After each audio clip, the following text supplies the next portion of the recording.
Welcome everyone to a new video. In this video I'm going to be teaching you my top tips for photographing birds in flight. I'm going to teach you the top settings, techniques, behavior tips, and artistic tips to help you make the best out of getting birds in flight photography.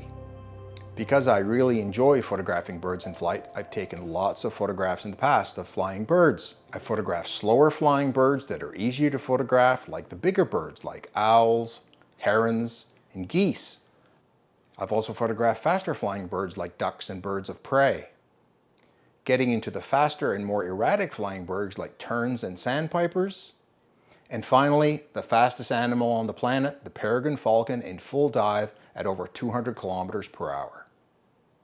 I'm going to take everything that I've learned by photographing these birds and put it into a video for you to really up your game in photographing birds in flight. And finally, I'll be putting my own tips to the test by going on a boat tour with a friend to photograph puffins and razorbills. Puffins are amongst the most difficult birds to photograph because they fly at over 90 kilometers per hour and you're on a moving boat. I'll be joined by another YouTuber that I'll be introducing later in the video. While I'm lucky to be shooting with a 500 f4 a lot of the time, I also have a 100 to 400. Let's put this one aside for now because this is more likely something like what you're shooting with. Let's start off by talking about settings. It's really important for birds in flight that you've got the right settings that are optimized for photographing moving targets. The first thing you have to do is put your camera in AFC for autofocus continuous. On Canon, that's called AI servo. That's opposed to one shot, where one shot freezes the focus point at a certain point. These targets are going to be moving closer and farther away on a continuous basis. You need the autofocus to track those. So you have to put your camera on AI servo in Canon, AFC in Nikon and Sony. The next decision to make is how many focus points to use. Most cameras can go from having one center focus points to maybe 7, 20, or 60 focus points. As a rule, you would use a single focus point for unmoving targets and many focus points for moving targets because it's just too difficult to keep that one center focus point focused on a moving bird. At the other extreme, if you use too many focus points, my experience is that you've got too many opportunities to capture other things in the frame at the edge of the frame. Also, cameras will take longer to make all the calculations necessary to calculate whether or not something's in focus in all these focus points if it's trying to do them all at the same time. My experience is that you want to use a small number of focus points focused in the center. Add as many as you need to be able to keep birds focused in that area, but no more. Your autofocus will be more responsive and have less opportunity to capture other things that you didn't want in the photo. This might be using the center 5 focus points in a cross, maybe a center 9 by 3x3 pattern, or maybe a little bit larger with 15 or 20 points. On Canon cameras, I've always enjoyed using the 9 center focus points in a 3x3 pattern. That's always worked well for me. It's fast, responsive, and also just enough focus points to have one of them always on my target. Modern mirrorless cameras also have eye auto detect or 3D tracking. This also works very well. I actually have my camera set up with back button focus with 2 back buttons, one set for traditional zones, one's for eye tracking. You can find a video about that on my channel. The next big decision is how much shutter speed to use. This is an important decision because you need just enough shutter speed to freeze the action, but you don't want to use more than you need because you don't want to unnecessarily have a high ISO. An important thing to remember is there's usually an inverse relationship between the size of birds and the speed of their flight. Larger birds fly more slowly and can get away with less shutter speed. Smaller birds usually fly more quickly and more erratically and hence need more shutter speed. Larger birds like geese, owls, and herons, you can usually get away with 1/1000th or 1/1250th of a second. Medium-sized birds like ducks and birds of prey may be 1/2000th or 1/2500th of a second. Fast birds or small erratic birds like terns or sandpipers, you might want to try 1/3200th of a second. And if you've got enough light for hummingbirds and peregrine falcons, 1/4000th of a second might be a good shutter speed. The good news on this is that the best poses for photos, which are the wings all the way up or all the way down, require less shutter speed than freezing the wing halfway down. The next decision to make is whether or not to shoot in shutter priority, aperture priority, or in manual.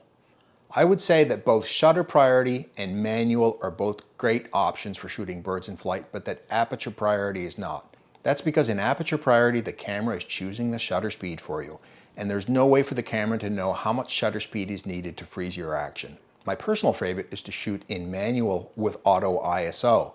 I then use exposure compensation to tweak the exposure based on the available light. The next decision you need to make is what aperture to set your lens at. Now I'm very fortunate with this 500 f4. It is at its maximum sharpness at f4, shot wide open. Because many camera lenses benefit in sharpness by being stopped down a bit, you may want to experiment with stopping down your lens a bit, even when shooting birds in flight.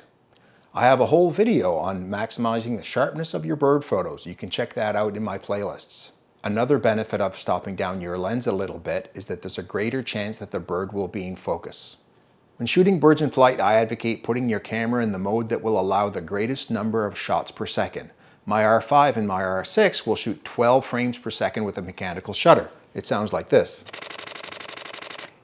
Now some cameras, after shooting continuously for a few seconds, will start bogging down because the camera's not able to write all the photos to the card quickly enough. In this case, you should shoot in short bursts. That will give more time to the camera to write the photos to the card and give you some room in case something really interesting happens. Now some lenses also have what's called a focus limiter. This is a switch on the lens that allows the camera to reduce its area of focus by a certain amount, improving the odds that it will be able to focus quickly on something. In this particular lens, there are two settings, either the full range of the lens or 3 meters to infinity. I only use the focus limiter if I'm very confident that I'll be able to find targets within that range exclusively. One of the more controversial areas about settings for lenses is whether or not you should leave image stabilization on when shooting birds in flight at high shutter speeds. My experience of talking to other photographers shooting other brands tells me that the answer to this question is brand dependent. For me, shooting Canon, I've never found it a problem to shoot at very high shutter speeds with image stabilization on. I'm still able to get sharp photos. For my friends that shoot Nikon, they tell me that over 1/2000th of a second, they find they get sharper photos by turning the image stabilization off. You'll have to test this with your own lens camera combination or talk to your friends who shoot similar brands. Another lens setting is stabilizer modes. My Canon lenses have 3 stabilization modes. Mode 1 is stabilization in every axis to help center the object in the frame and keep it steady. Mode 2 is called the panning mode. This is what you use for birds in flight. That means that when you're tracking a subject, the lens will only try to stabilize up and down and not try to stabilize left or right. That's because if I'm moving from right to left here and the lens is trying to stabilize on the same plane, it would try to keep stabilizing backwards what is actual movement across the frame. Mode 3 turns it all off and only turns it on when you press the shutter button. In my case, I don't use it. I try to answer all the questions in the comments section below. If you still got a question, put it in the comments below and I'll try to give you an answer.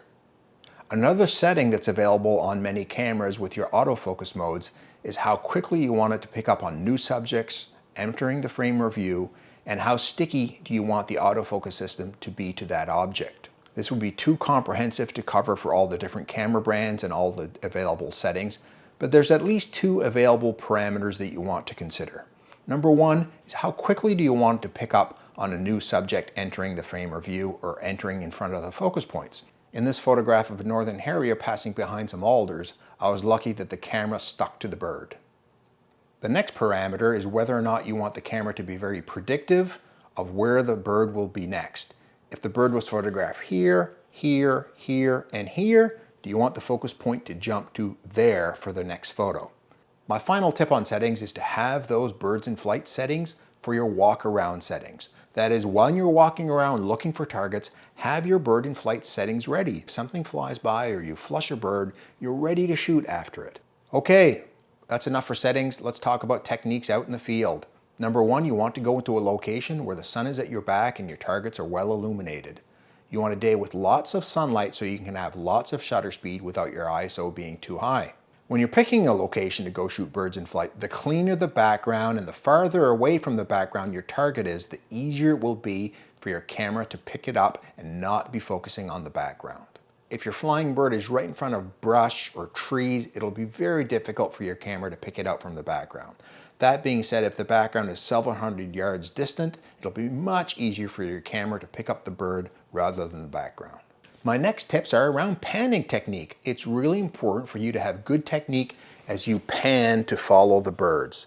I have a whole video on taking sharper bird photos. You can find those in my playlist. You should have a look at that if you want more detail. But here's the quick version. Your elbows need to be tucked into your body to stabilize the lens. You can't be flying out on the sides. You need to be turned slightly to the right of your target and put your eyebrow against the back of the camera. The next part is very important, is that for your panning technique, you need to be panning by moving your whole upper body, not by moving your arms. This is clearly the most stable way of following the bird. The next tip is to pre-focus your camera to improve the odds it can pick up incoming targets. If the birds are flying 30 meters away from you, pre-focus on the ground or an object 30 meters away while waiting for the targets to show up.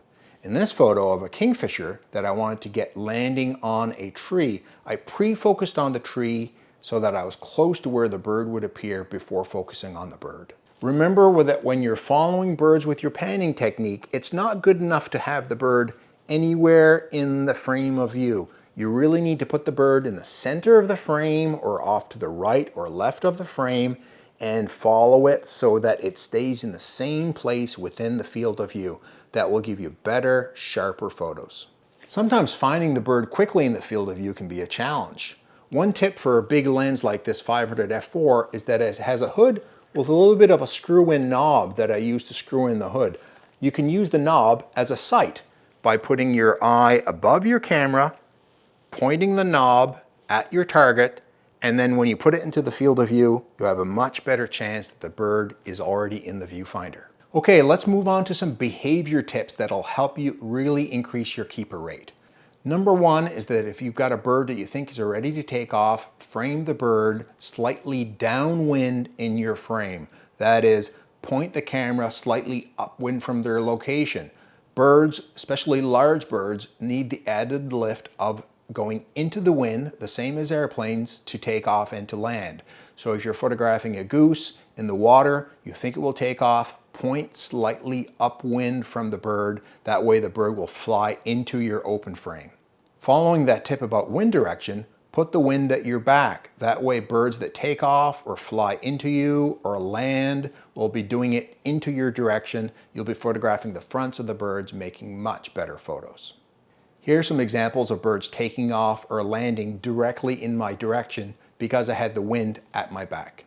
Sometimes the best shot comes from birds during takeoff, not yet really flying. There's a few tips to get this right.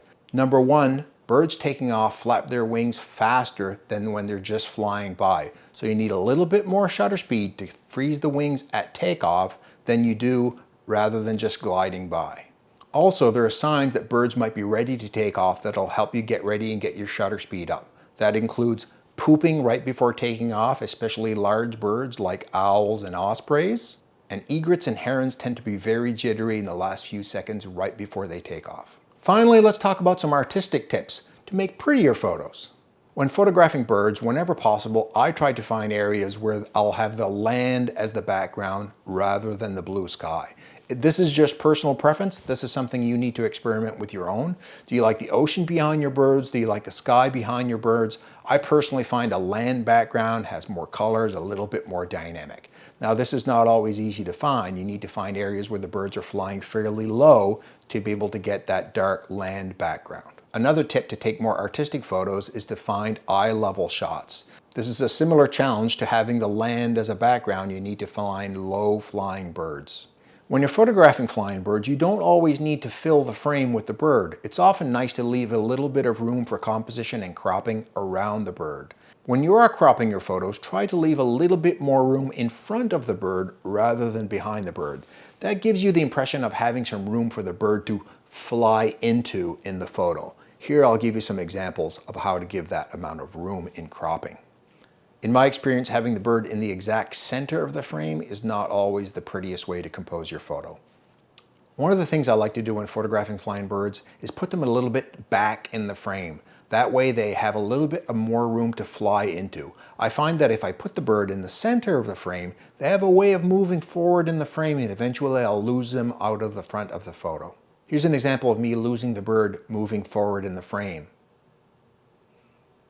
Now here's an example of me keeping the bird in the back of the frame, always having a little bit of room to fly into. Now we're going to put these to the test on a boat tour in Cape Breton, Nova Scotia, looking for puffins, razorbills, murres, guillemots, and other alcids. These are really difficult targets. Puffins fly at over 90 kilometers an hour, that's over 50 miles an hour, and will really put my skills to the test given you're trying to do this on a moving boat. I'm going to be joined by another YouTuber, Gavin Hardcastle, who goes by Phototripper, that's spelled with an F. I'll put a link to his channel in my show notes below. We're going to have a little bit of a banter before we go in the boat. He's a seriously funny guy. So Gavin, we're out here going to go get some puffin photos. Sea parrots. Sea parrots Yeah. is the technical term. I'm gonna dazzle you today with my knowledge of. Oh really? Yeah, of these sea parrots. Gavin's an amazing landscape photographer, by the way, who's got a channel called Phototripper, spelled with an F. I'll put it in the show notes below. And his newest endeavor is the brave task of renovating a church into a home in rural Nova Scotia. That'll be Hardcastle Towers. You'll have to check that out. And now he's going to dazzle me with his wildlife photography knowledge. I thought he was a landscape guy. Well, I mean, you've got to diversify. Are you gonna cut that bit for me? Let's talk about settings here. I'm going to be using my 500mm f4 lens on my Canon R5. For shutter speed, I'm probably going to put this on 1/3200th of a second. Puffins are really, really fast flyers. They go 55 miles an hour. That's 90 kilometers an hour. So I'm going to put my shutter speed at 1/3200th of a second. In terms of my aperture, I'm going to shoot the lens probably wide open, which is f4. If the birds are really close, I might stop it down to f5 or f5.6. That way I'll have a little bit deeper depth of field and I'll have more of the bird in focus. But to be honest, if I can get the head in focus, if the wings are out of focus on the edges, I'm not particularly worried about it. In terms of my ISO, I'm going to be shooting on auto ISO. I find that's the best technique for me, is to shoot in manual with auto ISO. And I'll have my finger on the exposure compensation dial to compensate for under and over exposures.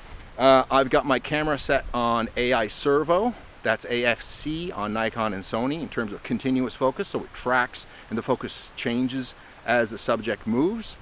I also have my camera on high speed frame rate, so I'm going to be shooting 12 frames per second with a mechanical shutter. If I'm shooting a lot of flying objects, I'll also put my image stabilization on my lens on mode 2.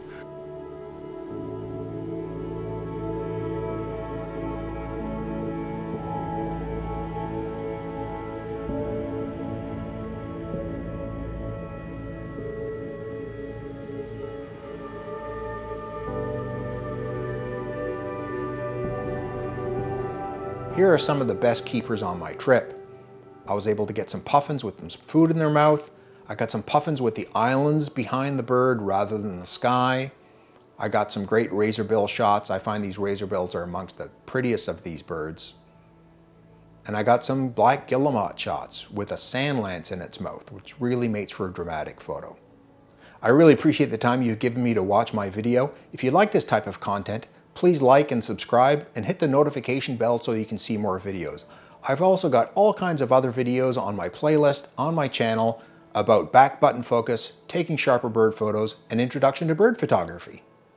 I hope I've given you the tips to go out in your very next outing and take better bird in flight photos.